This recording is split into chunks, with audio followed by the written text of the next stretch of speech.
I will discuss more about specific vibration hazards for whole body vibration as well as for hand-arm vibration. First, see, this is in general the response of vibration frequency and magnitude. Frequency is at which the vibration is occurring over the respective time period.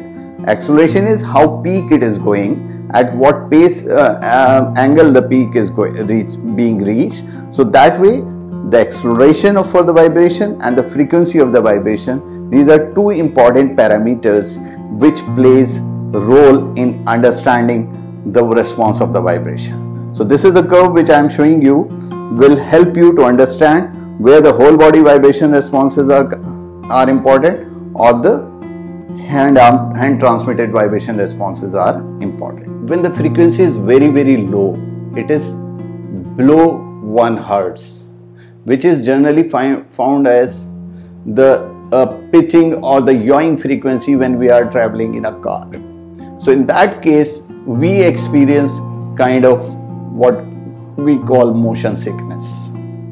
This is one of the whole body response, because most of the vibrations which we are exposed to as whole body having low frequency and low magnitude of the acceleration. Either it is a tractor riding over the rough terrain, it may be the trolley pulling, it may be grass cutting, like that. But when the vibration frequency increases, we are moving towards exposure to hand-arm vibration or foot transmitted vibration, where our hands are exposed to the high frequency vibration. Like drill machine in the hand may have high frequency between 100 to 2000 Hertz, or the chipper or the chainsaw, or the tooth cleaners. Even though nowadays toothbrush are being giving the hand-arm vibration, or the massager. If you go to the barber shop, you can see the massager. So these are the domains where we define hand-arm vibration or the whole body vibration. The relationship of the frequency with respect to certain physiological outputs, like at frequency 0.1, it may be tactile sensation, giddiness, instability. Motion sickness is between 0.2 to 1 Hertz only. Vibration hand tool diseases like white fingers or Raynaud's phenomena or sensational problems or skeletal problems, these are when the person is exposed to the vibrating tools which are having generally frequency range from 75 to 100. Then other responses, abdominal pains. Now what we see over here in this table is different body parts, different body portions, different body biological systems response differently and at different frequency. What is the reason for that? As the researcher says, the reason is the resonance frequencies of different parts of the body. We know in our primary classes we heard that why army cannot march on the bridge, because if the resonant frequency of the bridge matches with the army's frequency, the bridge has possibility of cracking down. So the same thing applies to the human body. Different parts have different resonant frequencies, which we see over here. So now in this, head has different resonant frequencies from 20 to 30 Hz. If head is exposed to that vibration, definitely there will be more head pains and there are chances of hemorrhage. Eyeballs, if they are exposed to 25 Hz, they may have a chance of some kind of hemorrhage. Hand grips, 50 to 200 Hz, that's why you feel more pain in wrist when you are using hand tools. Lower arm, 30 to 40 Hz. Then shoulder, 5 to 4 Hz. Chest, 50 to 100 Hz. That means if you are exposed to that vibration in the chest, you have more chances for the heart related problems. Spinal column, 10 to 12 Hz. This is very much important when we are riding the tractor. Legs, very important when you are using brake, accelerators and clutches, different clutches in driving environment. So first we will talk about whole body vibration exposure, mostly associated with vehicles or heavy machineries in construction industry, motorbike, tractor in agriculture industry, heavy utility vehicles, trucks, etc. are the exposure to whole body vibration.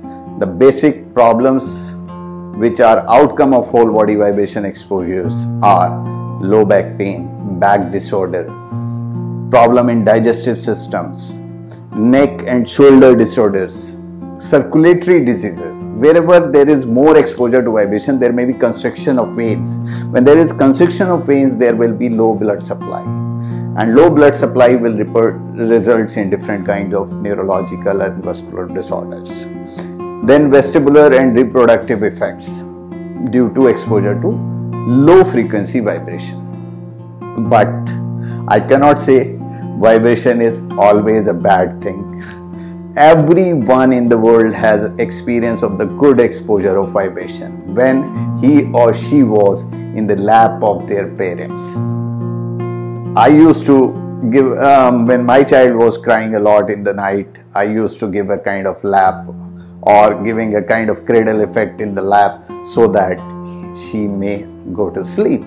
So that concept has been introduced in treating many diabetic patients. Diabetic foot treatment has been tried and being experimented to increase the blood flow to constricted veins. So that way vibration therapy, in terms of increasing the muscle power, in terms of treating the diabetic patients, is also a kind of positive effect of whole body vibration exposure. Bad effects mainly are in these environments which we see here: road transport, which are car, trucks, buses, etc., off-road, earth movers, forest machineries, farm machineries, ships, marine system, shipboard, hovercraft, submarines, drivers, swimmers, all are exposed to whole body vibration. Rail. Sometimes we have a problem to understand why people get less motion sickness in rail and more motion sickness in car or buses. The reason is that in rail, the vision is more inside the compartment as compared to bus or rail.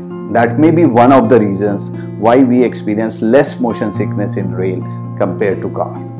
Aerospace, either you are standing round or flat, there is no feeling that you are standing or lying. So in aerospace, you are exposed to vibration because of the low pressure.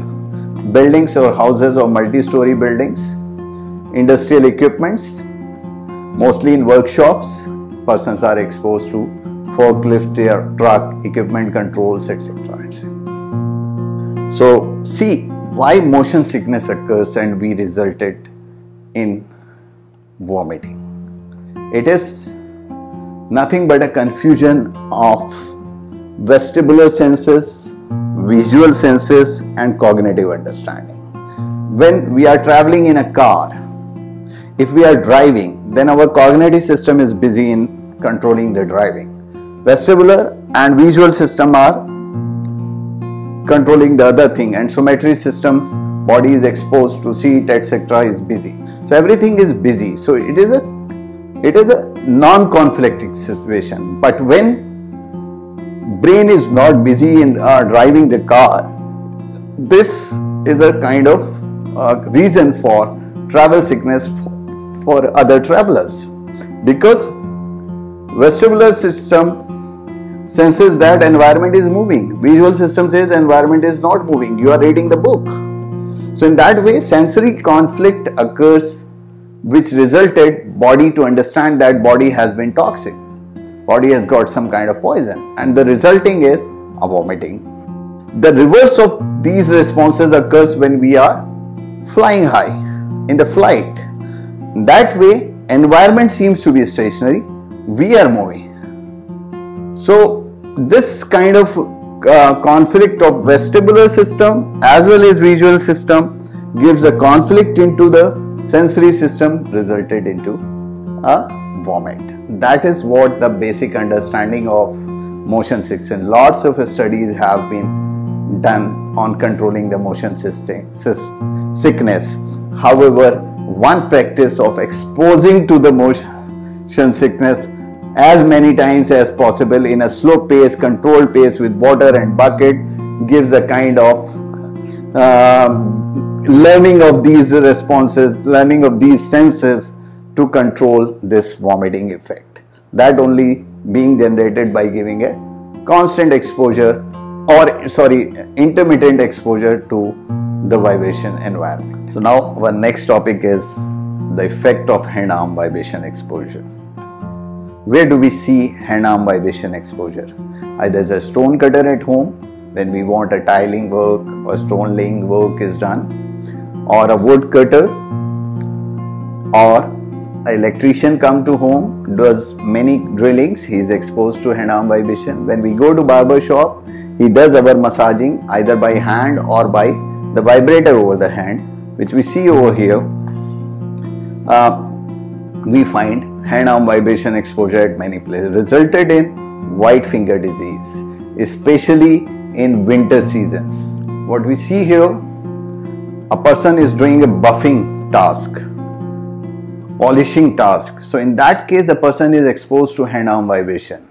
And in this case, if you see the persons, if you watch their fingers right in the winter season, after the exposure of few years, you will find the white finger disease or Raynaud's phenomena, which is due to the vibration exposure. There are some other kind of sensory disorder, numbness, tingling, muscle disorders, or sometimes the bone disorders also to the persons who are heavily exposed to hand transmitted vibration. And because a huge number of